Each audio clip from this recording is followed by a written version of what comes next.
Go Green Television, Green Vibes, Real Lives. Na mtazamaji, ujambo na karibu. Leo hii ikiwa siku ya Jumatano, tarehe 21 mwezi Mei mwaka 2025. Tupo studioni katika runinga ya Go Green. Leo hii ambapo tuna mahojiano kuhusu sekta nzima ya matibabu. Mtazamaji, sekta ya matibabu ni mojawapo ya sekta ambazo ni muhimu katika maisha ya binadamu. Azma kuu ikiwa ni kuokoa maisha.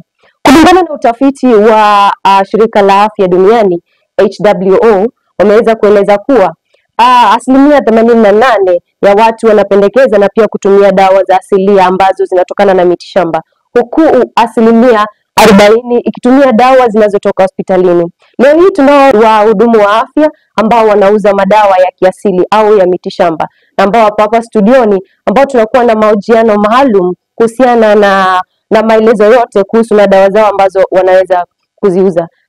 Labda mtazamaji, tuweze kukujuza majina yao na mahali ambapo wanauza dawa zao na ni dawa gani ambazo wanaweza kuuza. Karibuni sana katika studio za Go Green. Hii ni runinga ya Go Green. Karibuni, mjisi nyumbani. Jina langu ni Caroline Zengela na tunawakaribisha sana katika studio zetu. Labda tuanze kwa majina yenu kamili. Tuanze na Asante sana. Kwa majina naitwa Immaculate Musembi. Mimi ni nutritionist. Tunawak na Dynafarm Kenya, tuna deal na supplement na niko na rafiki yangu hapa anaweza tena. Anaweza tujuza pia jina lake. Asante sana. Kwa majina naitwa Elizabeth Joki. Tunafanya kazi na Immaculate. Kazi yangu ni kupelekea wagonjwa madawa wale wanahitaji. Asante. Sawa, shukran sana. Labda nielekeze hili swali kwako. Kumekuwa na imani potovu katika jamii kuhusiana na dawa za kiasili au dawa za mitishamba, wakieleza kwamba dawa hizi zinatumika labda na jamii fulani au wenye wako katika tabaka fulani, au wengine pia wanaamini kwamba dawa hizi zinatumika sana na watu walio mashambani. Una lipi la kusema kuhusiana na kauli hili? Si kweli kabisa vile unavyoeleza mambo ya miti shamba. Unavyosema miti shamba, kuna miti shamba ambayo unapata ni ya kutengeneza kule kijijini, na kuna ile ambayo imetengenezwa kwa factories na ambazo katika huku town inatumika sana, and especially customers wetu wenye tuko na wao na tumeishi hapa miaka mingi. Kutoka 2016 tumekuwa tukiuza hizo madawa na tumeona zimesaidia sana na watu wameziembrace sana. So sioni kama inaweza kuwa inatumika sana mashambani kuliko huku. Labda niulize, kuna utofauti gani wa dawa zenu na dawa za hospitalini? Tofauti ya dawa zetu na hospitalini ni kuwa zetu ni organic. Hakuna kemikali ndani yake. Imekuzwa tu kwa mashamba, alafu inatengenezwa na njia mzuri sana. Production yake inakuwa scientific sana. Ziko na kipimo. Mtu akikunywa hakuna ati unakuwa na side effect. Unakunywa inakutibu. Dawa zenu wakati mnapeana kwa wagonjwa wenu, kuna kipimo fulani ambayo mnaelekeza mgonjwa aweze kuzitumia, ama unaweza tumia kipimo tu yoyote? Dawa zetu ambazo tunaziita supplements na pia zimetengenezwa na miti shamba ni dawa ambazo ziko na kipimo. Kitu ya kwanza, kila dawa kama vile tunasema supplement, kuna kama hizo calcium, unapata kuna ile gram inahitajika per day. So tunapata tukipatia wagonjwa wetu tunawapatia kulingana na gram zile mtu anahitaji per day. Seti tunawapatia wakakunywe vile wanataka. Ziko na grams na kuna vile wanahitaji kuzitumia. Kuna madhara yoyote ambayo inatokana na mgonjwa kutumia dawa labda kiwango kikubwa ama kiwango kidogo? Hakuna madhara, sababu kitu ya kwanza vile rafiki yangu amesema ni organic, hazina any chemical. Kama dawa iko na chemical ndio inaweza leta madhara kwa mwili, lakini hizi zetu ni supplement, ni chakula. Ukitumia chakula haiwezi kupatia any side effect. The same way hizi supplement hazina any side effect sababu hazina chemical na zimechukuzwa kutoka chakula zile tunakula kila siku. Labda utueleze kwa kina dawa ambazo nyinyi mnauza na kila moja vile inafanyika. Kwa ugonjwa ambayo inatibu. Yale madawa tunauza tuko na categories. Kuna madawa ya kusafisha damu. Unaangalia kwamba watu wakikunywa madawa za kemikali, zingine zinabaki kwa damu, zinadhuru mtu. So dawa zetu kwanza zinasafisha damu, halafu ikisafisha damu inatoa hizo kemikali, inatoa cholesterol, inatoa excess fat kwa mwili. Uchafu yote iko kwa mwili inatoka. Halafu kutoka hapo dawa zetu zinaongeza nutrients. Mwili inakosa nutrients, inakosa vitamins na minerals. Hizo zote ziko kwa hizo madawa zetu. Haya, dawa zetu zina boost immunity. Unaangalia kwamba mtu akishakuwa mgonjwa ama hakuli vizuri, immunity yake inakuwa weak. Tuko na dawa za kuboost immunities. Pia unakuta kwamba mtu ako physically unhealthy, mentally, physically and even sexually unhealthy. Dawa zetu zinaweza kuangalia hiyo mashida yote ya mwili. Pia tunaangalia kwamba watu wanakuanga na shida kama ya arthritis. Arthritis ni mifupa inakosa nguvu. Mifupa kwanza mafuta ya mifupa inaitwa tunasemanga synovial fluid. Inakosa nguvu. Unashindwa na kutembea, unasikia uchungu, mtu akitembea miguu inafanya makelele hivi. Tuko na dawa ya kuongeza synovial fluid. Pia tuna dawa ya kuongeza calcium. Labda mtu amepata ajali, amepata accident, ama mtu ni mzee. Madawa zetu zinaangalia bones za mtu mzee, old and damaged bones.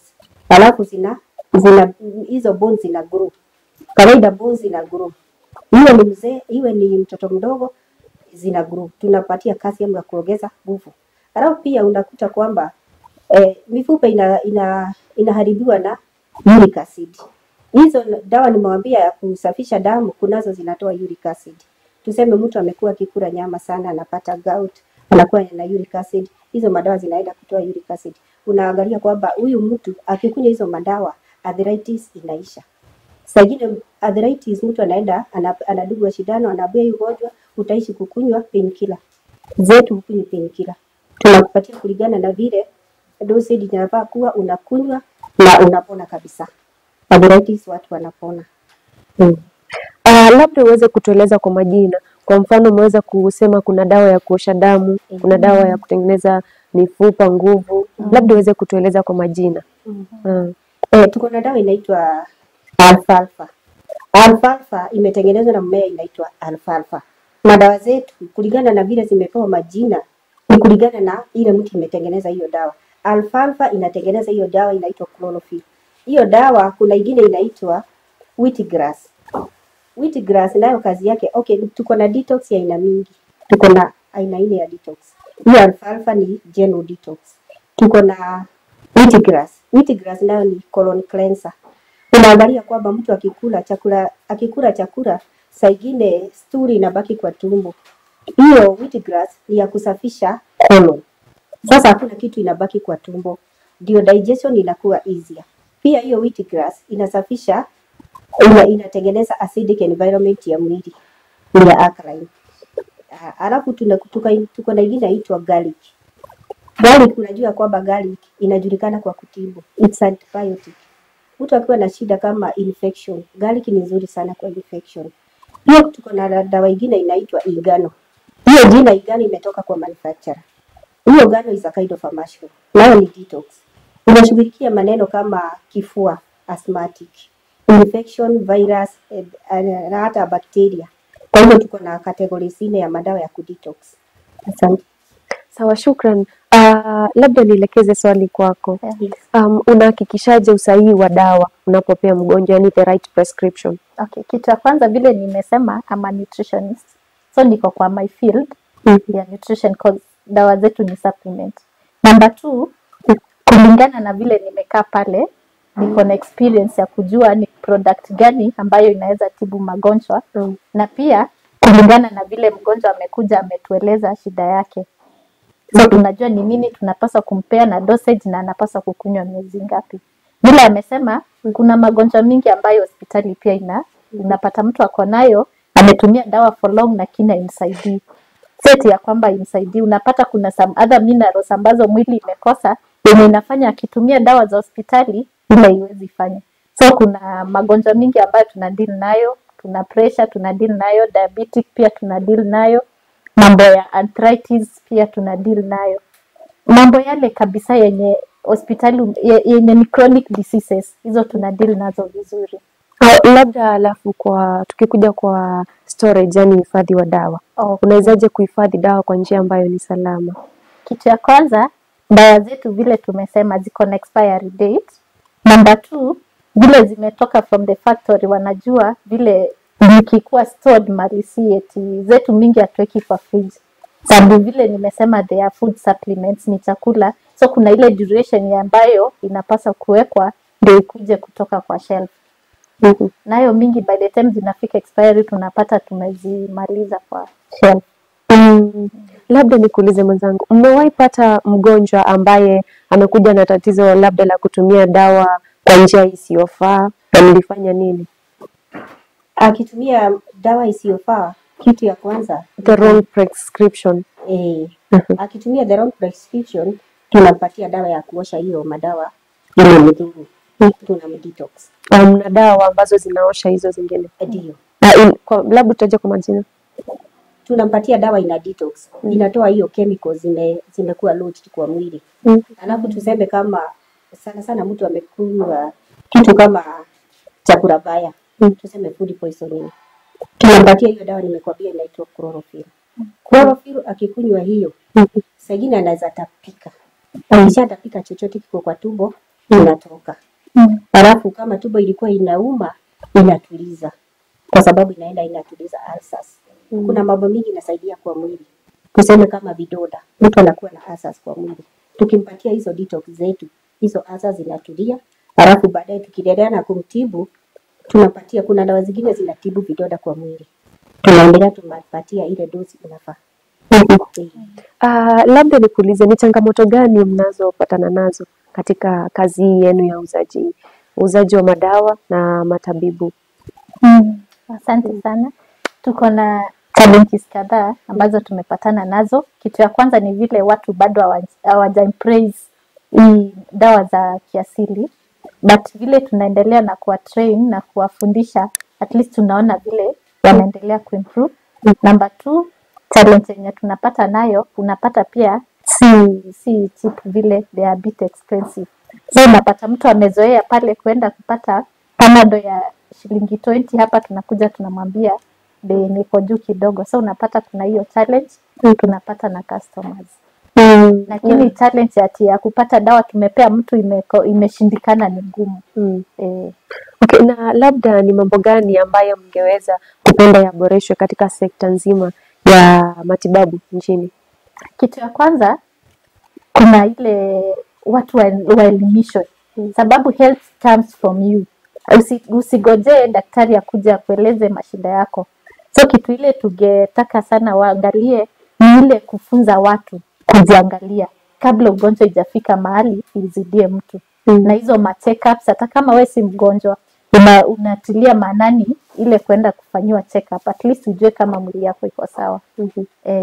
Na labda upeane wasia wowote kuhusiana na matumizi ya dawa sana sana hizi za kiasili ukilinganisha na zile za hospitalini? Kusema kweli dawa za hospitalini, mtu mgonjwa akienda hospitali alikuwa anaumwa na mahali, ameanza kupewa madawa, labda anapewa madawa haziwezi kumtibu vizuri. Hatuambii mgonjwa asitumie dawa hospitalini. Anakuja kituambia mimi nilikuwa na ugonjwa wa kisukari, mwingine anasema na kunywa dawa za pressure. Hatuwezi kumwambia awache hizo dawa, ataendelea nazo na kuzitumia.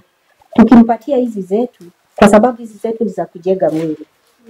Akishatumia zetu za kujenga mwili ni chakula, ina boost immunity yake, inasafisha zale mashida yalikuwa kwa mwili yake. Tuseme kama mtu alikuwa na shida ya blood saturation, tukimpatia hizo dawa za blood saturation, utakuja kwamba ameanza kupona akitumia dawa za blood saturation. So tunamwambia endelea na kutumia zenye umepewa na daktari, usiwache. Na hizi zetu endelea pia na kutumia, kwa sababu ni chakula, inakujenga mwili, inakuboost. Ile organ haiko ina perform vizuri, hizi dawa zinaenda kusaidia hiyo organ. Akiendelea na kutumia na akiona daktari wake anamwambia umeanza kupona, unaona, anaenda anampunguzia dose, na sisi tunaendelea tukimpatia zetu, atakuta amepona kabisa. Na madawa zenu zinakuwa manufactured wapi labda? Madawa zetu zinatoka Malaysia. Kwa hivyo hapa nchini Kenya hakuna kampuni yoyote ambayo inatengeneza madawa zenu? Zetu ni za Dynafarm na zinatoka Malaysia. Kampuni iko Malaysia. Alafu hapa Kenya zinakuja hapa Kenya. Kwa hivyo umesema mgonjwa wenu anaweza tumia dawa za hospitalini wakati anatumia bado dawa zenu zina madhara yoyote? Hazina madhara yote. Kwa sababu dawa zetu ni chakula. Hazina madhara yote. Hata hatujaipata mgonjwa amesema ati zinamdhuru. Na labda siku moja upate mgonjwa ambaye ameenda akatumia dawa zenu zikamdhuru, mnaweza kuwa na mpango wote ambao mnasaidia mgonjwa kama huyu? Kulingana na madawa zetu vile zimekuwa tested, hatujasikia ati ziko na side effect. Labda anaweza kuwa na side effect kwa zile zingine. Alafu aseme ni zetu hazina. Hatuogopi tukiuza. Manake zimepitia KEBS, zimepitia Poisons Food, siko sawa kabisa. Labda neno moja tu kwa mtazamaji ukimaliza. Kwa watazamaji wetu tungetaka tuwakaribishe Dynafarm. Tunadeal na mambo ya afya, na ukiendelea kuangalia mwili yako na kujua vile utajitunza, imagine utapunguza ile safari zako za kwenda kuona daktari. So tuko hapa Old Naivas, mnaweza karibia. Tunakwanga pia na kipimo, tunaangalia mwili yako tujue ni madini zipi ambazo una, na kuangalia hivyo utaweza pata unaendelea kujenga afya yako. Shukrani. Asante. Kwa mtazamaji wangu ningependa kusema health is wealth. Kwanza ukae na afya nzuri ndio nayo kuwa wealthy. Huwezi kuwa unaenda kazi utafute pesa na mwili yako imeumia. Tafuta madawa kwanza, kula chakula vizuri, tumia supplement. Kwa sababu kuna miaka ingine inafika itabidi tutumie supplement tupende tusipende. Kwa sababu hapo ndio afya yetu inatengenezeka. Mtu anakuja tunamuzia supplement, tumekaribisha sana hapa Kitengela. Asante. Sawa, shukrani sana kwa wakati wenu. Tunashukuru. Mimi nafahamika kama Caroline Nzengela. Hadi wakati mwingine, hii ni runinga ya Go Green.